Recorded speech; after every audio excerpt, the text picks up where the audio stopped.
Many foreign athletes and officials have showered praises for the amazing performances and technological innovations at the opening ceremony of the Hangzhou Asian Games.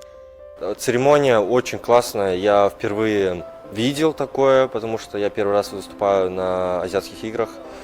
Очень классно. Я бы сказал, что высокий уровень. Очень, очень хорошо. We are really amazed as the China hosted very nicely. So we are really pleased. The services and the opening ceremony and other facilities the best. Most impressive part of the thing is the technology.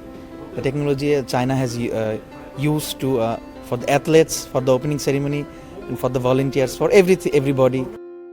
The setup is here very nice. This is one of the best Asian Games in the history. The favorite part of the performance is when the person going for the lit the candle. That was the very beautiful scene. Actually, I was one of the people that participate for the open ceremony, and it was one of the most amazing. It was super organized. I'm so happy to attend the ceremony. The 19th Asian Games run through October 8th in China's Hangzhou.